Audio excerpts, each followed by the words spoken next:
perjuangan-perjuangan seperti di Iraq yang kemudian berlaku pertumpahan darah sampai hari ini tak selesai masalah. Masing-masing menggunakan dialah yang mewakili Islam, orang lain tak mewakili Islam.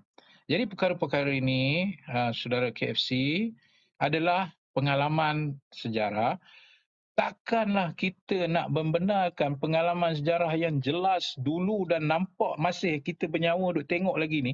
Kita nak biarkan berlaku dalam negara kita yang pada asasnya punya satu pasak pentadbiran perlembagaan yang sangat kukuh, iaitu menyatakan Islam agama resmi persekutuan, agama lain bebas untuk diamalkan. Kemudian disebut artikel 11 tentang kebebasan beragama dengan syarat-syarat yang telah ditetapkan. Cantik dah negara kita, perlembagaan dia cantik dah. Raja-raja sebagai orang kata ketua agama yang ada kuasa memastikan ya perlembagaan yang terbina asasnya itu di atas orang kata jalan tengah bagi menangani kepelbagaian yang ada dalam negara kita. Cantik. Jadi kita jangan rosakkan trust-trust ini hanya seorang dua yang bercakap dan kemudian kita diam, tak menegur, dan lebih teruk pada itu dia menggunakan demokrasi untuk menang, tapi dia membawa idea-idea dia yang boleh menghancurkan perlembagaan dan trust-trust yang selama ini membina negara kita. Yang ketiganya, saudara KFC, kita kena lihat dalam membuat akta, kita tak perlu untuk nak meminda perlembagaan pun. Pertama saya nak jelaskan ya, yang dengar baik-baik ya, bahawa sebenarnya tanpa ada 3R pun sekarang, dalam konteks mengkafirkan sesama umat Islam, sudah ada pun enactment di peringkat negeri masing-masing. Bukan tak ada. Enactment negeri agama sudah ada yang menghalang mana-mana Muslim mengkafirkan seorang Muslim yang lain. Sudah ada. Jadi, itu saja yang perlu kita gunakan kesempatan itu. Yang dalam undang-undang yang ada. Fatwa sangat jelas. Mengkafirkan seseorang Islam itu jelas adalah satu perbuatan yang dilarang oleh agama, kecuali ada sebab musabab yang terang, jelas dan nyata. Jadi semua itu telah ada. Cuma oleh kerana politik hari ini sangat fragile dengan adanya orang menggunakan sentimen-sentimen agama, kaum, maka mungkin tak cukup dengan apa yang ada. Kena kepada satu undang-undang yang pada waktu yang sama, kalau tanya kepada saya, undang-undang itu mesti ada 3 unsur. Dengar baik-baik. Undang-undang 3R ini mesti ada 3 unsur. Yang ini boleh sampaikan kepada Azalina Osman, Menteri Undang-Undang kita. Satu unsur jenayah, di mana adanya balasan kepada mereka yang menimbulkan kebencian menggunakan 3R, iaitu race, royal dan religion. Mana ada punitive aspect of it. Apa punitive aspect dia? Terpulang kepada kebijaksanaan pemimpin hari ini. Tapi saya mengingatkan, standard of proof ataupun piawaian untuk membuktikan itu perlu tinggi. Tak boleh diambil ringan kerana takut akan disalahgunakan pula nanti. Asyik apa sikit, ni 3R. Asyik apa sikit, ni 3R. Tak boleh. Dia mesti ada standard proof yang tinggi, yang ketat. Itu pertama dari sudut unsur-unsur iqab atau unsur-unsur punitif. Yang kedua ialah satu pengisytiharaan. Dia tak ada punitif, tapi dia nak isytihar saja. Mengisytiharkan bahawa menghormati kerangka negara yang ada sebagai isytihar di dalam satu undang-undang, namakannya lah pengisyarahan keharmonian, akta keharmonian contohnya. Tidak ada punitif tetapi declaration untuk kita menyatakan ini stand negara kita. Dan yang ketiga ialah aspek education dan aspek dia panggil mediation. Education and mediation, iaitu satu akta yang diberi khusus kekuasaannya dalam dia diputuskan dalam parlimen. Mediation dengan education ini bermakna ada satu akta yang seperti Suruhanjaya, perpaduan, Suruhanjaya keharmonian, yang tanggungjawabnya ialah mendidik rakyat. Dan pada waktu yang sama, dia juga menjadi orang tengah. Tak semua kena hukum. Mungkin ada sikit isu-isu ni dia jadi orang tengah untuk dia mendamaikan supaya kembali balik kepada teras dan asas-asas konsep perpaduan dalam negara kita. So, undang-undang 3R yang ada ini KFC perlu ada 3 unsur terus. Satu, punitif dan standard of proof dia mesti tinggi. Satu, sekadar penegasan declaration. Dan satu lagi suruhanjaya yang sifatnya apa kita panggil education dan juga mediation. Secepat mungkin perkara itu perlu disegerakan, tapi pada waktu yang sama, saya bukan seorang yang hanya pegang kepada undang-undang. Sebab lagi banyak undang-undang, lagi banyak masalah. Walaupun undang-undang itu satu keperluan. Tapi program yang kita buat ni, penulisan-penulisan dan lebih penting apa? Dasar kerajaan yang bawa naratif ini dengan tegas. Khususnya dalam pentadbiran Islam. Baik di peringkat persekutuan maupun di peringkat negeri. Perlu ada sinergi.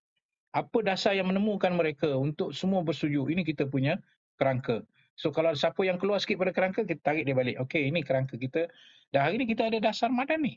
Dan dasar madani ini perlu disampaikan, perlu diakar umbikan, perlu dinaratifkan, dan itulah yang akan menjadi jambatan menghimpunkan seluruh perbezaan politik kita. Kerana kena ingat, dasar madani ini bukan dasar Anwar Ibrahim, ini dasar kerajaan yang ada peruntukan, yang rakyat telah bagi kepercayaan dan mandat. Dan saya seru kementerian-kementerian kena sambut cepat dasar ini dalam kerangka dasar mereka. Dan pentadbiran Islam seharusnya menjadi core ataupun teras, kerana isu pentadbiran Islam dan apa yang kita bincang ini banyak ada kena-mengena dengan naratif Islam yang cuba mempengaruhi rakyat, dan kita kena ada counter naratif dengan dasar yang memang cantik, iaitu madani dan rahmah yang sudah pun tersedia ada. Okey, baik. Terima kasih Datuk. Fans Menteri. Fans Menteri Agama. Assalamualaikum. Waalaikumsalam. Assalamualaikum Waalaikumsalam. Datuk Sri Doktor. Ahlan wa sahlan. Datuk Sri, saya ada soalan berkenaan dengan soalan saya ni disebabkan sarjana Islam terkemuka kontemporari semisal Syekh Dr. Yusuf Al-Qaradawi dan Syekh Abdullah bin Bayah menulis secara spesifik, mewacanakan secara spesifik berkenaan kenapa seseorang itu boleh menjadi ekstrim, ghulu atau melampau. Dalam konteks di Malaysia ini, apa pandangan YB Datuk Sri berkenaan kenapa seseorang itu boleh menjadi ghulu ataupun melampau ataupun ekstrim? Wallahu a'lam. Terima kasih Datuk Sri. Barakallah. Pertama, sebab ke arah berlakunya ghulu itu bermula dengan satu sikap kegairahan untuk berpegang dengan agama. Kegairahan untuk berpegang dengan agama itu dituntut. Mesti ada gairah. Kerana kalau kamu tak ada gairah, untuk istilah bahasa Arabnya gairah lah. Ya, gairah itu keinginan yang tinggi untuk mengamalkan agama, memang tak patutlah. Cuma kegairahan itu perlu mengikut syariat. Dan saya telah sebut contoh tadi dalam saya punya diskusi awal tadi, bahawa antara contoh gairah ni ialah sahabat-sahabat Nabi SAW jumpa, dia kata saya akan berpuasa dan saya tidak akan berbuka. Yang seorang kata saya akan bangun malam, saya tidak akan tidur. Saya akan takkan kahwin, ya, supaya saya boleh tumpu kepada ibadat. Perkara-perkara tersebut walaupun kegairahannya sangat tinggi kerana mereka melihat Nabi SAW dengan amalan dia, dengan of course Nabi itu adalah laqad kana lakum fi Rasulillah uswah. Pada Rasulullah itu ada satu contoh. Tapi Nabi melarang perkara tersebut dengan menyatakan bahawa dia adalah seorang Nabi. Tak ada lah seorang Nabi ini berbanding dari segi kedudukan dia dan sebagainya. Tapi dia kata aku berkahwin, aku makan dan aku tidur macam mana orang lain. Ya. Dan dia kata faman raghiba an sunnati falaysa minni. Barang siapa yang benci kepada sunnahku ni, maka dia bukan di kalangan aku. Maknanya, kegairahan melampau itu bukan sunnah Nabi SAW. Itu dari sudut Nabi awal lagi dah tutup pintu kegairahan beramal ini sehingga dia boleh jadi melampau-lampau sehingga dia keluar daripada cara sunnah Nabi SAW. Begitu juga di dalam bab Nabi bersabda la taghlu fi dinikum fa inna ma ahlaka man kana qablakum li ghuluwihim. Jangan kamu melampau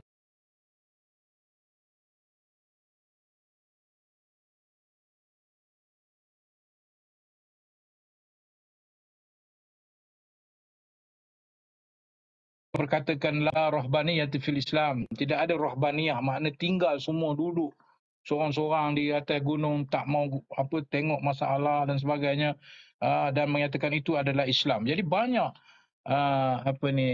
fan of Menteri Agama, banyak contoh-contoh awal yang Nabi telah membina satu tembok yang kukuh supaya Islam itu tidak terkeluar dari lingkungan ummatan wasata dan juga rahmah yang telah diasaskan. Itu pertama dari sudut bermulanya ghulu ialah daripada sikap dan amalan tadi. Itu satu. Yang kedua ialah ghulu pemikiran. Ghulu pemikiran ini ataupun ghulu al-fikri yang bermula dengan dia menganggap orang lain tak sehebat dia. Ya. Dan di sana lahir satu sikap apa? Takabur. Satu sikap sombong. Ya. Satu sikap menganggap orang lain tu hina. Ya. Orang lain itu tak ada layak. Ini yang katanya, kalau gitu aku sajalah boleh masuk syurga. Orang lain tak boleh masuk syurga lah. Dan ini Nabi telah pun, pemikiran ini Nabi telah kawal sejak awal. Ketika mana Nabi bersabda tentang kamu tidak akan masuk syurga lan tadkhulul jannah bi kathrati amalikum. Kamu tak akan masuk syurga dengan banyaknya amalan kamu. Walakin tadkhulul jannah bi rahmati rabbikum. Kamu akan masuk syurga dengan rahmat Tuhanmu. Supaya Nabi nak bagi kepada umat Islam, jangan kamu rasa amal ibadat kamu yang banyak itu, pemikiran kamu menganggap bahawa kamu layak untuk dapat jannah daripada Allah, lalu kamu akan sombong mengihat orang lain ni hina, orang lain ni rendah, ya, dan orang lain ini orang kata tak layak. Maka mereka tanya, wala anta ya Rasulullah, engkau pun tak masuk syurga kerana amalan yang banyak? Wala ana, kata Nabi. Aku pun tak. Illa ayyataghammadani Allah bi rahmatin minhu summa adkhulul jannah. Kecualilah Allah menyelimutiku dengan rahmatnya, barulah aku masuk syurga. Jadi maknanya Nabi pada awal dah sekat pemikiran yang menganggap aku hebat, pemikiran yang menganggap aku ni masuk orang lain tak masuk. Dia mula dengan diri, lepas tu dia tanam kepada kelompok. Dia tanam kepada ghulu ta'ifi. Kelompok ni, ghulu kelompok. Dia tanam kata kitalah yang buat Islam. Kitalah yang layak untuk bawa Islam. Bila dia bermula? Apabila berlakunya ujian ke atas umat Islam pada zaman Osman dibunuh, Saidina Ali menaik menjadi pemerintah khalifah. Waktu itu digunakan alasan tidak selesai masalah lah semuanya. Ali tak betul, Osman tak betul, semua tak betul. Yang betul kami. Maka lahirlah Khawarij. Khawarij itu dari perkataan kharij, yang keluar daripada kelompok yang kita panggil mengikut jalan sunnah manhaj Nabi SAW, walaupun mereka menyeliputi atau menselimuti tindakan mereka itu dengan dalil-dalil hadis, dalil-dalil Quran. Tapi Sayyidina Ali kata al-haqqu uridu bihal batil. Kamu berkata ayat-ayat itu betul, ayat-ayat hadis itu betul, Nabi kata begini betul, tapi kamu gunakan untuk kebatilan yang mewajarkan tindakan-tindakan keji kamu seperti menghalalkan darah dan sebagainya. Itu sejarah bermulanya ghulu. Dan saya rasa Yusuf Al-Qaradawi Allah rahamhu, Yusuf bin Bayah telah menulis berbagai buku, dan ulama-ulama besar yang lain khususnya daripada Al-Azhar Syarif yang berpegang kepada manhaj Al-Azhari bahawa mengkafirkan orang Islam adalah jalan yang salah, dan mereka menentang pemikiran ghulu yang bermula dengan gairah nak beramal gairah dalam pemikiran dia, dan hari ini ia berkembang kepada yang saya sebut takfiri siasi, iaitu mengkafirkan orang dalam kelompok ataupun dalam apa kita kata pergerakan siasat, dalam pergerakan kepartian, sehingga ia muncul jadi parti politik yang asalnya kemudian menyatakan dialah mewakili Islam. Dan ini pernah berlaku kepada Hizbut Tahrir. Hizbut Tahrir yang pernah wujud di Urdun pada tahun 40-an itu, sehingga dia itu tergolong di kalangan kelompok takfiri siasi. Mana tahun 40-an dah ada dah benda ni.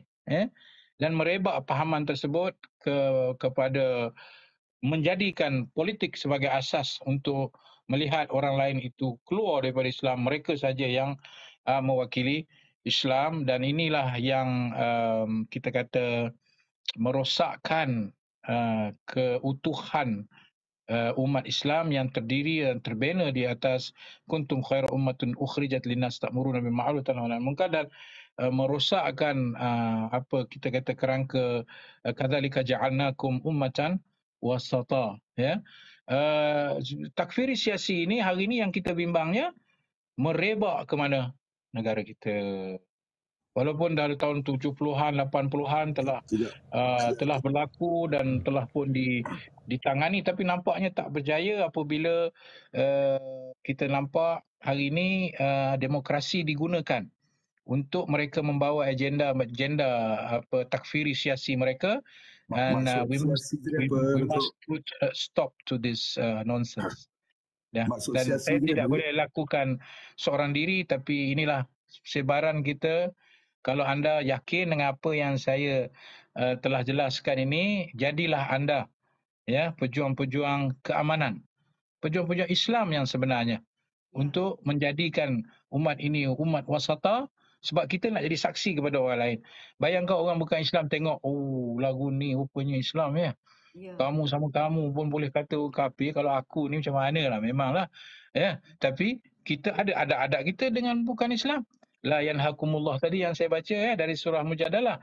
Kamu tidak ada halangan untuk berbuat baik pada bukan Islam yang tidak memerangi kamu, yang tidak membenci kamu dan menghalau kamu keluar supaya kamu berbuat baik kepada mereka. Dan kamu tak boleh dipesongkan kerana membuat keadilan itu kerana kamu yang nak buat adil itu bukan di kalangan kamu. Jadi semua perkara sebut Nabi SAW dengan jelas menyebut bahawa aku menjadi pembela kepada orang zimmi di hari akhirat yang telah dizalimi.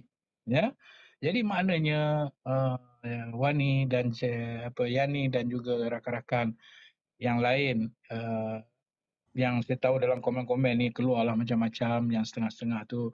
Itulah untuk nak ketahuan semua, itulah dia yang dilahirkan. Mujahid ni itulah yang dilahirkan oleh pemimpin-pemimpin besar PAS ini, dan saya meletak mereka bertanggungjawab, dan selagi mereka tidak mengambil langkah untuk menyekat pemikiran ini, saya menganggap mereka bersekongkol dengan idea-idea takfiri siasi ini. Allahuakbar. Assalamualaikum Doktor. Yani. Ya, silakan. Baik. Terima kasih Yani naikkan Haji. Assalamualaikum yang bahagia Datuk Doktor. Ayah Haji ni, Ayah Haji dah lama menunggu. Pertama, terima kasih banyak atas segala pencerahan dan mudah-mudahan baik. Boleh dengar? Okey. Boleh. Okey. Mudah-mudahan ramai yang mendengar pencerahan Datuk Doktor sangat jelas dan semuanya benar. Ayah Haji perhatikan. Ada nak tanya dua soalan Doktor. Yang pertama, ada beza tak maksud frasa melawan perjuangan Islam dengan melawan Islam? Itu yang pertama. Frasa itu ada beza tak? Okey, itu yang pertama. Yang kedua, setakat yang Haji faham sebagai orang yang bukan ustaz, bukan ulama kan, kita punya 4 imam besar mazhab kita, Syafi'i, Hambali, Maliki, apa semua ni, Hanafi ni. Pernah tak mereka, ulama-ulama besar ini, imam kita ini, mengkafirkan orang? Pernah tak? Ayah Haji nak tahu juga. Pernah tak mereka mengkafirkan? Kalau tidak pernah, adakah ilmuwan, agamawan, ulama-ulama negara kita ini lebih hebat daripada 4 imam ini? Dua soalan itu untuk Datuk Dr. ulas. Terima kasih. Ayah Haji dengar. Baik Ayah Haji. Terima kasih Ayah Haji atas soalan tadi. Saya telah jelaskan sejam awal tadi bahawa tidak ada bezanya ungkapan lawe Islam dengan lawe perjuangan Islam. Okey, Ya? faham. Atau bahasa moden, bahasa fasihnya lawan perjuangan Islam dengan lawan Islam. Tidak ada beza kalau tanya saya. Dan Baik, saya jelas. telah berhujah tadi Ya. bahawa menyatakan dia cuba nak tutup kata tak, saya kata bukan lawan Islam tapi lawan perjuangan Islam, dia kata kan. Bagi saya lawan perjuangan Islam tu lagi teruk dan lagi jelas pemikiran dia. Kenapa saya kata demikian? Ya. Kalau kita faham ayat-ayat Al-Quran, Islam dengan perjuangan Islam tidak boleh dipisahkan. Apabila kita kata Islam, nombor satu, kita kena menegakkan akidah, kita kena menegakkan syariat, kita kena menegakkan akhlak dan adab. Jadi menegakkan itulah menuntut apa? Perjuangan. Sebab itu ada ayat-ayat yang apa? Ud'u ila sabili rabbika bil hikmah wal mau'izatil hasanah wajadilhum billati hiya ahsan. Inna rabbaka huwa a'lamu biman dhalla an sabilihi wa huwa a'lamu bil muhtadin. Dalam surah An-Nahl Allah ada sebut, serulah kamu ke jalan Allah dengan hikmah dan nasihat yang berguna, yang baik-baik, dan kalau perlu berdebat, maka berdebatlah dengan mereka dengan perdebatan yang baik. Sungguhnya Allah Maha mengetahui siapa yang dapat hidayah, yang beriman dan siapa yang sesat. Okey. Maksudnya berdakwah tu untuk tegakkan Islam lah Ayah Haji kan?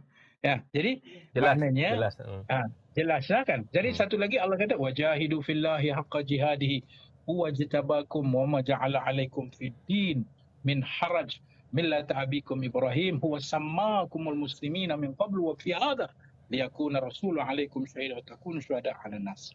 Apa makna ayat ini? Ayat ini menyatakan berjihadlah kamu dengan sebenar-benar jihad. Allah telah memilih kamu, ya, supaya kamu jadi saksi macam mana Islam itu. Jadi nak jadi saksi macam mana Islam itu, maka kena berjihadlah. Berjihad tu makna berjuanglah. Maknanya perjuanganlah.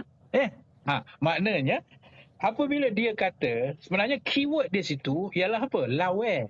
Keyword tu adalah lawe, bukan perjuangan tu. Perjuangan Islam dengan Islam jelas, tidak ada bezanya. Dan kita selalu membuat janji dalam solat, doa iftitah. Apa kita kata? Inna salati wa nusuki wa mahyaya wa mamati. Apa dia? Lillahi Rabbil Alamin. Doa iftitah. Wajib dah sebelum baca Fatihah kan? Kenapa? Kerana nak bagi janji pada Allah, solatku, hidupku, matiku, segala amal ibadat, nusuk aku kerana Allah. Apa dia sebut? Mahyaya. Hidupku. Jadi nak hidup ni kena berjuanglah kerana Allah. Maka itu adanya perkataan fi sabilillah. Wa anfiqu fi sabilillah. Ya, berbelanjalah kamu di jalan Allah. Itu maknanya apa? Memperjuangkan. Jadi bila dia kata Islam, aku tak kata lawan Islam, aku kata perjuangan Islam, melawan perjuangan Islam. Lagi teruk lawan perjuangan Islam sebenarnya. Cuma yang keyword dia lah lawan.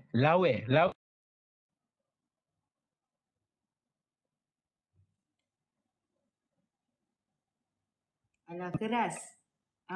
Lagi teruk. Sebab Al-Quran telah menggunakan istilah as-saddu anis sabil. As-saddu anis sabil ni makna menyekat daripada jalan Allah. Iaitu dalam surah Hud ayat 19 Allah sebut alladzina yasudduna an sabilillahi wa yabghunaha awaja. Iaitu orang-orang yang menyekat sad. Ya, lawailah, sekat tu lawailah jalan Islam dan mereka nak supaya dia tidak lurus. Bermakna apa? Bermakna bila dia kata lawai, seolah dia menyamakan kita dengan ayat ini yang menyekat orang daripada jalan Allah. Di mana tu? Apakah dua orang adun ini buat kerja tu? Nampak tak? Ya? Dan lebih teruk pada itu, para mufassir kata, lawai ni dalam maksud dia menyekat ke jalan Allah, sebab itulah makna lawai perjuangan Islam, ialah menyekat orang daripada beriman, menyekat orang daripada nak berbuat baik, menyekat orang daripada beramal dengan amal Islamnya, menyekat orang daripada berdakwah. Mana ada dua-dua orang ni buat benda itu, mereka baru jadi adun ya. Jadi maknanya, inilah yang saya katakan adalah embedded, orang putih kata. Ya, deep rooted in the mind, and dia telah mengeluarkannya. Mungkin dia ni tak pandai berlakon, maka keluar benda itu. Keluar benda itu secara spontan. Kerana it's you, your mouth is what you think, my dear. Your mouth is what you think. Mulut kamu itulah apa yang kamu fikir. Kamu tak Benar. lari. Sebab itu kita kena konsisten. Apa yang kita fikir dengan apa yang kita keluar. Tepat Kalau sekali. kepala you itu begitu, you keluar tak terkejut lah. Memang betul lah. Dan jelas bila orang tegur dia, dan bila orang tuntut minta maaf, dia cakap apa kat wartawan? Kenapa saya nak maaf? Saya tak buat benda salah. Yang saya kata menentang perjuangan Islam, bukan menentang Islam. Oh, lagi clear. Baik Datuk. Datuk Doktor, jelas sekali. Maknanya kalau nak pusing nak tunjuk ke debel kerah kepala lah tu. Nak pusing nak tunjuk ke debel kerah kepala je lah. Okey. Sebelum Datuk Doktor jawab yang kedua, saya nak tambah lagi, bukankah orang baik, orang beriman sentiasa memaaf dan memohon maaf, bukannya nak mengelak? Lepas tu Datuk Doktor jawablah tadi yang 4 imam tu. Okey, sila. Okey. Itu tadi yang sebenarnya saya nak masuk ke situ. Tidak ada berlaku dalam sejarah keempat-empat imam ini mengkafirkan mana-mana orang Islam kerana manhaj Nabi SAW melarang kita berbuat demikian di atas satu amaran bahawa siapa yang mengkafirkan orang Islam dan dia tidak kafir, maka kafir itu akan kembali kepada dirinya. Kecualilah, dia ada sebut, kecualilah kafir yang terang dan jelas. Seperti apa? Dia pergi semayang tokong, dia pergi masuk semayang tokong, dia sembah, apa semuanya.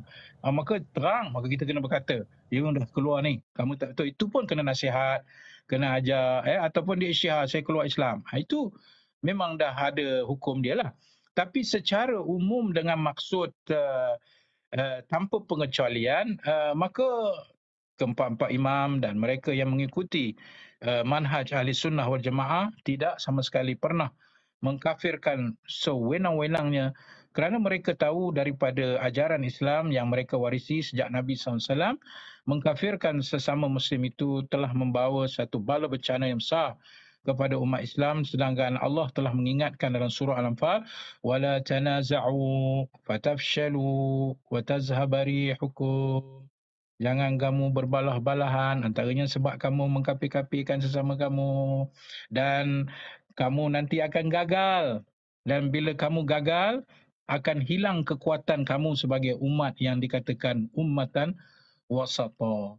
Wa'tasimu bihablillahi jami'a wala tafarraqu wadhkuru ni'matallah idh kuntum a'da'an fa'allafa baina qulubikum fa'asbahtum bi ni'mati ikhwana kuntum ala syafa hufratin minan nari fa'anqadhakum minha kadzalika yubayyinullahu lakum ayati la'allakum tahtadun. Wa takum minkum ummatun yad'una ila alkhair wa ya'muruna bil ma'ruf wa yanhauna 'anil munkar ulaika humul muflihun. Ayat tu kata apa? Dalam surah Ali Imran, jadilah kamu, kata Allah, pegang dengan tali Allah dan jangan kamu bercerai-berai dan ingatlah nikmat kamu Allah bagi ke atas kamu.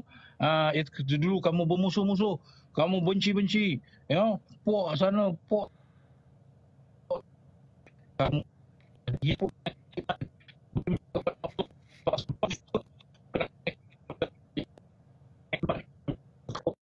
kamu menjadi saudara. Lain Datuk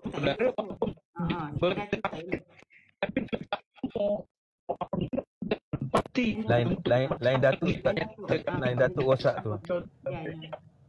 Tutup kamera.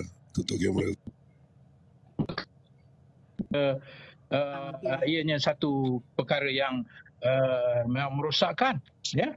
So itulah Ayah Haji, saya boleh go on lagi tapi cukuplah dalil-dalil cukup dah jelas dah. Terima kasih Datuk. Nanti you overloaded. Terima kasih Datuk Doktor. Okey. Baik. Okey. Terima kasih Datuk Doktor. Okey. Suara siapa tu? Ridwan. Saya Ridwan. Assalamualaikum Doktor. Selamat malam semua ya. Doktor, saya ada beberapa cadangan, boleh tak saya unjurkan dekat sini? Sebab apa? Apabila saya masuk dalam grup-grup ataupun grup-grup mereka yang pro parti Islam ni, kebanyakannya saya tengok mereka Saya rasa penerangan yang simplistik, yang mudah difahami, bahasa-bahasa kampung, saya rasa sudah cukup. Sebab kebanyakan grup-grup ni apabila saya sebab mereka ni suka bercerita mengenai Abdullah Ibn Ubay, betapa munafiknya Abdullah Ibn Ubay, apa semua. Tapi apabila saya minta bercerita mengenai Abdul Rahman Ibn Muljam, mereka tersenyap. Kan? Jadi mereka tak tahu kisah Abdul Rahman Ibn Muljam ni sepenuhnya. Seperti mana mereka tahu kisah Abdullah Ibn Ubay ni secara detail.